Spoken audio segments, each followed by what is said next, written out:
Good morning, my dear student. Once again, we are going to start chapter number 3, exercise 3.3. Actually इस chapter में हम लोग क्या पढ़ रहे हैं? दो लीनियर इक्वेशन के सॉल्यूशन कैसे फाइंड आउट करेंगे, कितने तरीके हैं। तो हमने क्या नोटिस किया, हमने स्टार्टिंग में बताया था कि इसमें हमें 4 टाइप्स ऑफ द मेथड सीखना है।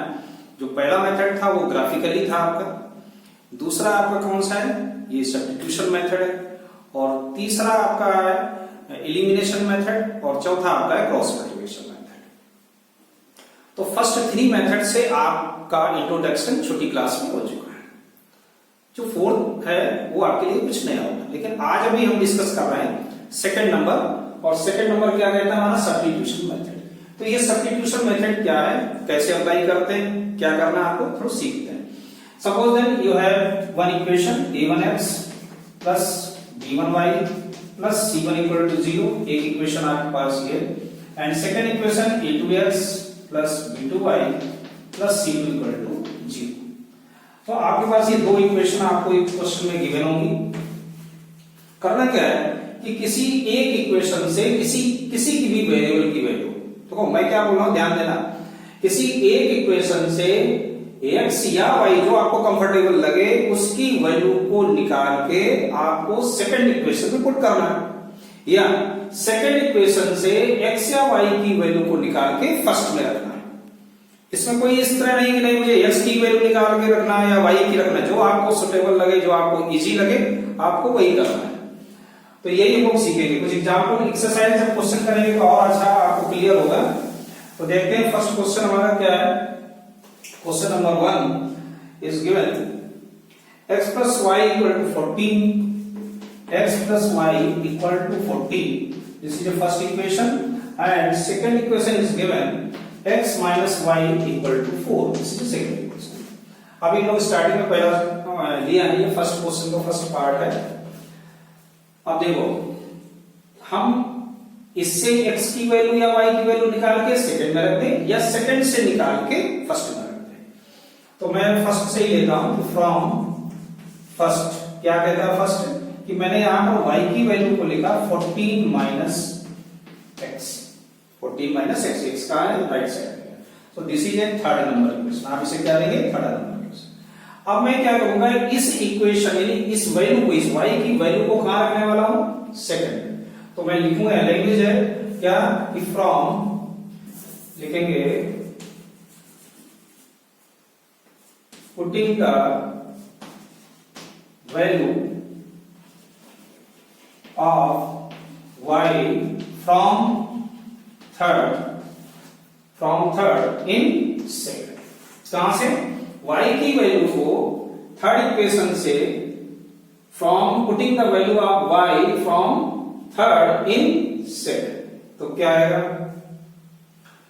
x माइनस y की जगह हम लोग क्या लिखेंगे, 14 माइनस x इक्वल टू क्या आएगा, 4 ब्रैकेट में रखना है, माइनस था बाहर, तो ये क्या आएगा, x minus 14 plus x equal to 4, और x और x कितना हो गया, 2x हो गया, और माइनस 14 लग जाएगा तो प्लस का 14 होगा, then 2x equal to 18, then x equal to क्या आ गया, 9। बात आ गई समझ। तो मुझे x की वैल्यू मालूम हो गई 9। अब मैं क्या करूंगा, इस x की वैल्यू को थर्ड में रख दूंगा। फिर से लिखना है क्या, putting the value of x equal to 9 in third.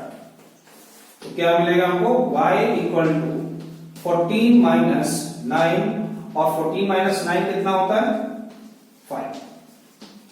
तो ऐसे आपका आंसर आ गया x equal to 9 and y equal to 5।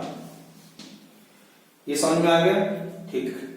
आप चेक कर सकते हो आपका क्वेश्चन सही है गलत। देखो x की जगह अगर मैं 9 लिख दूं, y की जगह अगर 5 लिख दूं, तो 9 5 कितना होता है, 14 होता है। x की जगह 9 लिखें, y की जगह 5 लिखें, तो सब्ट्रैक्ट करें तो 4 आता है, वेरीफाई होगा।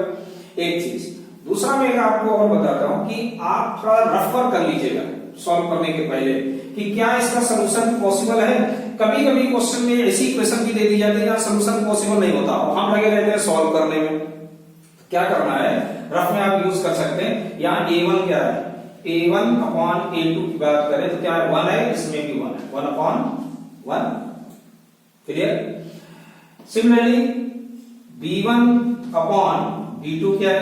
तो आप देखोगे 1 अपॉन -1, यानी इसकी वैल्यू क्या थी? 1 थी, इसकी वैल्यू क्या थी? -1 थी। तो इसका मतलब हुआ कि a1 upon a2 not equal to b1 upon b2। It means solution is possible. ये कंडीशन है, इसलिए इसका आंसर आ रहा है। तो आपका एक पार्ट ये पूरा हुआ। Come to next part. Number first का सेकंड पार्ट देखिए। सेकंड पार्ट में s minus t equal to 3 first equation and s upon 3 plus t upon 2 equal to 6। अब देखिए अगर मैं यहां से s की वैल्यू निकालूं तो मुझे क्या मिलेगी? देखो from first s equal to t plus 3 ये मिल गया। अब इस s की वैल्यू को हम लोग यहां रख दें, एक कंडीशन, यहां ये सेकंड नंबर देते हैं। कुछ भी नहीं करना, आप टेंशन नहीं लेना। क्या करेंगे? वही में putting the value of s from third in second. Simple सा वैल्यू रखेंगे। s की जगह क्या? t प्लस 3 होल अपॉन क्या? 3 plus t upon 2 equal to क्या? 6। Take LCM. एलसीएम क्या आएगा? 6 3 2 जा 6 क्या आएगा? 2 और ये आ गया 3 2 3 जा 6 3t इक्वल टू 6। तो 2t और 3t कितना हो गया? 5t प्लस 6 और ये 6 इधर क्रॉस मल्टीप्लिकेशन हो जाएगा तो कितना आएगा? 36। Therefore 5t इक्वल टू क्या आया? 36 minus 6। Then t equal to 30 upon 5। तो ऐसे आपको t की वैल्यू क्या मिल गई? 6 मिल गई। तो putting the value of t in third, क्या किसमें रखना है? थर्ड में रखना है। तो थर्ड में क्या आ जाएगा? s इक्वल टू t की जगह हमने लिखा 6 प्लस 3 इक्वल टू क्या आ गया? 9। तो ऐसे हमने क्या चेक किया कि इसका जो आंसर आया वो क्या आ गया? s इक्वल टू आ गया आपका 9 और t इक्वल टू क्या आ गया? 6 आ गया। चेक कर सकते हो, किसी भी में रख के आप चेक कर लो, वेरीफाइड है। तो ऐसे आपको हो गया इसका second part. Number first third part. Third part में निकाला 3x minus Y equal to 3 और 9x minus 3y equal to 9। तो जैसा मैंने बोला था कि आप थोड़ा सा रफर कर लीजिए और चेक कर लेंगे कि सॉल्यूशन पॉसिबल है या नहीं, वरना आपकी पूरी मेहनत बेकार हो जाएगी। तो देखते हैं यहाँ पर। यहाँ देखो क्या है? a1 अपॉन a2 क्या निकलेगा? 3 अपॉन 9 और b1 अपॉन b2 क्या निकलेगा? -1 अपॉन -3। तो ये देखो कैंसिल हो रहा है, क्या आ गया? 1/3 आ गया और ये कैंसिल हो गया, क्या आ गया? ये भी 1/3 आ गया। तो c1 अपॉन c2 क्या आ गया भाई? ये 3 आ गया और ये भी 9 आ गया। तो क्या देखा? 1/3 आ गया। देखिए अगर ये कंडीशन आती तो आपको ये फेयर वर्क में दिखा देना है। अब आपका ये क्या हो जाएगा? फेयर वर्क हो जाएगा। ध्यान रखना, ये अब ये फेयर हो गया, क्योंकि इसमें हमने क्या नोटिस किया कि a1 upon a2 b1 upon b2 और c1 अपॉन c2 सब क्या हो गए? सेम हो गए। Since a1 upon a2 equal to b1 upon b2 equal to क्या आ गया? c1 upon c2। तो ये किस तरीके की इक्वेशन बनी? कॉन्साइड है, इन आपकी ये क्या है? कंसिस्टेंट है, यानी एक के ऊपर दूसरी लाइन भी जा रही है। It means how many solution? तो आप लिखेंगे देयरफॉर आज का आंसर हो जाएगा माइनी सॉल्यूशन।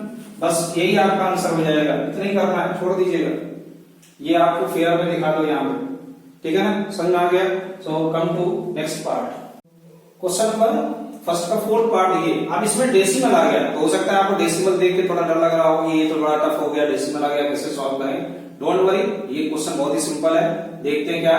देखिए यहाँ डेसिमल के बाद कितनी डिजिट है? आपको 1, यहाँ कितना है? 1, यहाँ भी कितना है? 1। इसका मतलब हुआ कि अगर मैं इस पूरी इक्वेशन में 10 से मल्टीप्लाई कर दूं तो ये सारे डेसिमल आपके क्या होंगे? खत्म हो जाएंगे। सिमिलरली 0.4, 0.5 एंड 2.3 यहाँ भी हम क्या देख रहे हैं? डेसिमल के बाद सिंगल डिजिट है।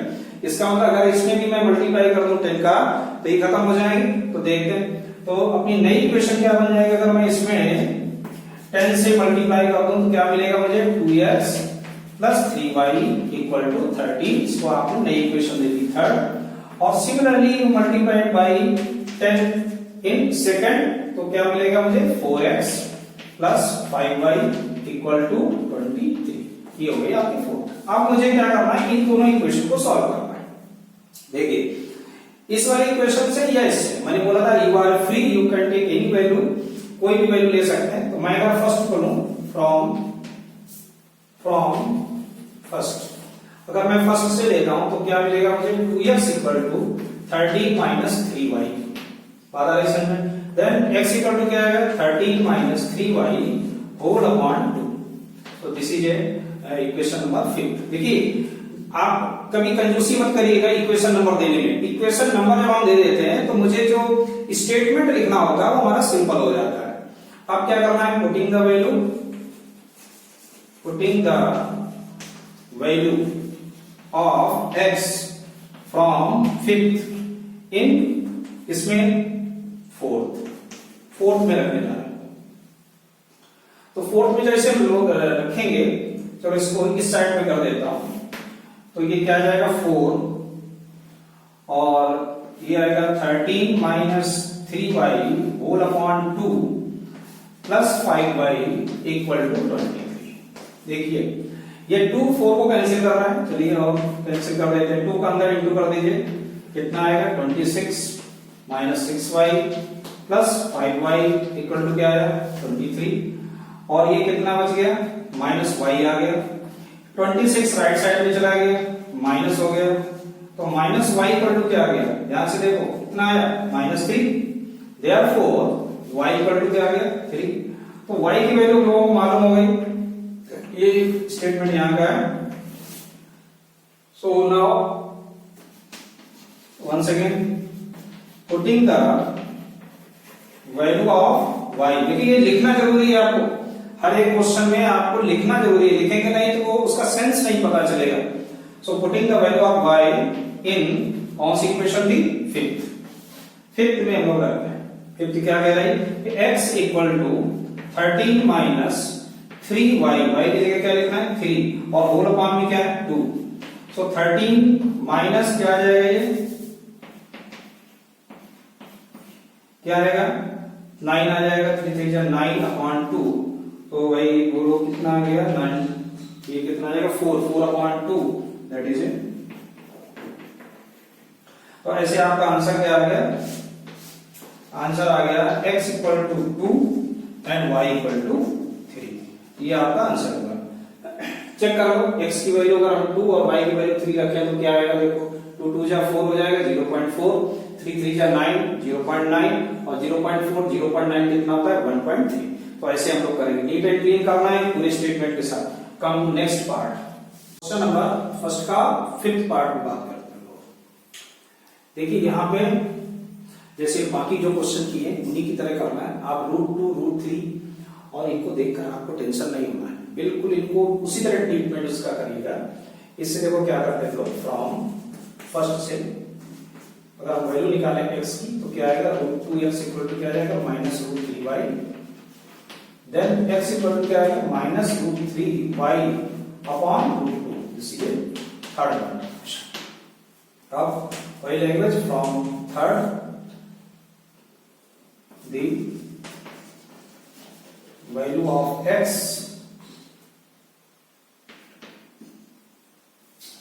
वही लैंग्वेज लिख लीजिए, एक ही लैंग्वेज सही है आपकी। Putting the value of x from third in second.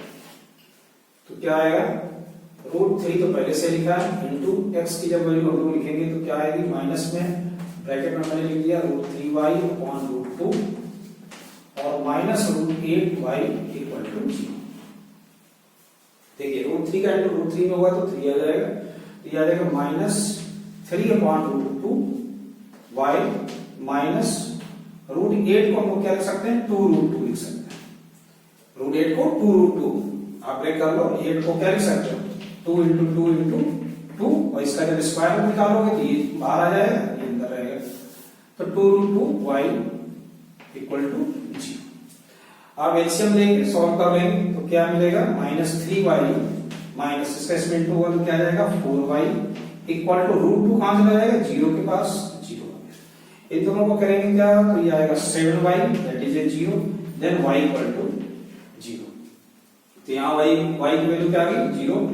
So putting the value of y in third में आप आ जाए, थर्ड में रखते हैं क्या हमारी थर्ड इक्वेशन ये तो x minus √3/√2 into y, y लीजिए क्या 0,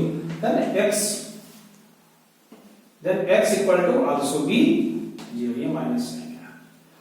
तो x equal to minus √3/√2 into 0, that is 0। So what is the answer? Answer आपका x equal to 0 and y equal to also be. अब देखो यहाँ कुछ हम लोग सीखते हैं इस क्वेश्चन में। क्या क्या नोटिस किया आपने कि फर्स्ट और सेकंड में c यहाँ पर 0 था, यानी कांस्टेंट टर्म दोनों का 0 है।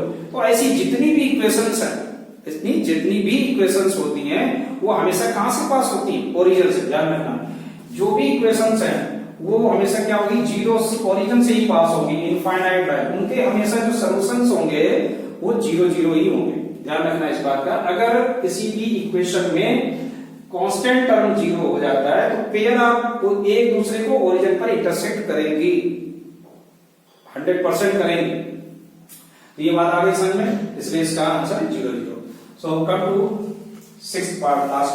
सो क्वेश्चन नंबर फर्स्ट का लास्ट पार्ट है ये, और मैंने यहाँ इक्वेशन नंबर नहीं दिया क्योंकि पहले मैं इनको थोड़ा सिंप्लीफाई कर लेता हूँ। देखिए ये 2 और 3 का अगर आप एलसीएम ले लोगे 6 तो कितना आ जाएगा? यहाँ पर 9x आ जाएगा, 3 2 2 5 10y और इक्वल टू -2।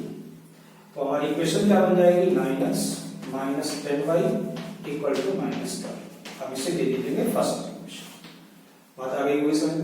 और सिमिलरली इधर भी हम लोग 6 एलसीएम लेंगे तो क्या आएगा यहाँ पर? 2x और प्लस 3y इक्वल टू 13/6। यहां क्या रहेगा कि दोनों साइड में 6 है, इसलिए कैंसिल भी हो गया। तो ये आ गया 2x plus 3y equal to 13।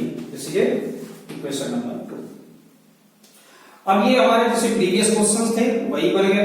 इनको सॉल्व करने का वही मेथड अपना, क्या कि किसी एक से वैल्यू निकाल लेते हैं।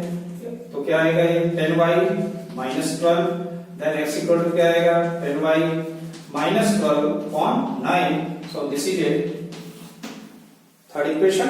और इसकी वैल्यू को हम लोग कहां रख देंगे? इसमें तो लिख देते हैं हम लोग, putting the value of x from third in second. Second में रखते हैं, क्या बनेगा? देखो 2 और ये है 10y minus 12/9 plus 3y equal to 13। ध्यान देना, इधर ये कैंसिल नहीं करेगा, इसलिए मुझे 9 एलसीएम लेना पड़ जाएगा। तो कितना हो? 22 का अंदर मल्टीप्लाई भी कर देंगे, क्या आएगा? 20y minus 24 plus 27y equal to 170। समझ में आ रहा होगा क्या किया मैंने? अब इतना तो समझ में आना चाहिए आपको, 10th क्लास स्टूडेंट भाई। एलसीएम दिया गया, क्रॉस मल्टीप्लिकेशन हुआ, 117 आ गया। ये दोनों को हमने ऐड किया, कितना आ गया? 47y बनेगा, और ये 117 प्लस 24 हो जाएगा। तो भाई जल्दी से काउंट करके बताओ कितना आएगा? 7 4 11, 2 और 1 3 और 1 4 and 1 20। So what is the value of y? y equal to 141/47।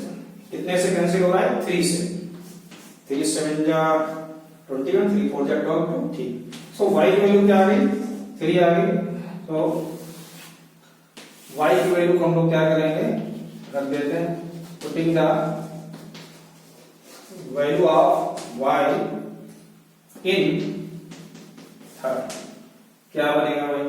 x equal to 10 into, और y की जगह क्या लिखा हमने? 3 minus 12/9, then x equal to 30 minus 12/9। So x equal to कितना आ जाएगा? माइनस कर जल्दी से, तो कितना आ जाएगा? 18/9। So that is 2। So what is the answer? आपका आंसर क्या बन गया? आपका आंसर आ गया x equal to 2 and y equal to 3। इस तरह से तो ऐसे आपका आंसर आएगा। आप चाहो तो चेक कर लो, यही आंसर आएगा, किसी एक क्वेश्चन में रखो। तो this question number 1 is over and come to question number 2। Question number 2 that is same question, simple है। इसमें भी मुझे वही करना है, ये नीचे लिखा फाइंड वैल्यू ऑफ m, लेकिन m की वैल्यू किसकी हेल्प से निकालना है? y equal to ms plus 3 की। और इस y equal to ms plus 3 में रिक्वायरमेंट किसकी होगी? x और y की। तो पहले मुझे क्या निकालना होगा? x और y की value. By method substitution. So देखते हैं, ये this is a first equation and this is a second equation. So from first 2x equal to 11 minus 3y। अब देखो यहां पे 2x equal to 11 minus 3y और डायरेक्ट इसमें भी क्या लिखा है 2x लिखा है, तो यहां पे मैं डायरेक्ट भी लिख सकता हूं कि putting the value of 2x in second, लिख सकते हैं ना। तो मैं लिख देता हूं इसको कि putting the value of 2x from third in second. तो क्या आएगा देखो 2x की जगह पूरी वैल्यू को रिप्लेस कर दिया, तो 11 minus 3y minus 4y equal to क्या है minus 24, then 11 minus 7y equal to minus का 24, then minus 7y equal to minus 24 minus 11, then minus 7y equal to minus 35, then y equal to क्या आ जाएगा 5। तो ऐसे में y की वैल्यू मालूम होगी। अब मैं क्या करूंगा, putting the value of y in third में क्या रखते हैं, वो थर्ड क्या हमारी 2x equal to 11 minus 3y y की जगह क्या 5, then 2x equal to 11 minus 15, therefore x equal to minus कर देंगे तो क्या आएगा माइनस का 4 upon 2, so x equal to क्या आ गया माइनस 2 आ गया। देखिए x की वैल्यू माइनस 2, y की वैल्यू आ गई आपकी 5। अब देखते हैं x और y की वैल्यू को कहां रख देंगे, y equal to mx plus. So once again we write putting the value of x and y in given equation क्या इक्वेशन है y equal to mx plus 3, तो वहां y की जगह मुझे क्या रखना है 5, देन 5 इक्वल टू m की वैल्यू अननोन है, x की वैल्यू -2 प्लस 3, देन 3 को इस साइड लेके आएंगे 3 को इस साइड लेके आएंगे तो क्या आएगा 5 माइनस 3 इक्वल टू -2m, यहां क्या बचेगा 2, देन m इक्वल टू और -1। नहीं समझ में आया तो फिर से देखो, ये 2m इक्वल टू क्या आ जाएगा -2 आ जाएगा, देन m इक्वल टू क्या आएगा -2 अपॉन 2, तो n की वैल्यू क्या आ गई -1। तो यही आपसे पूछा गया था कि find the value of m। तो ऐसे आपका ये क्वेश्चन नंबर 2 कंप्लीट हुआ और कम टू क्वेश्चन नंबर 3।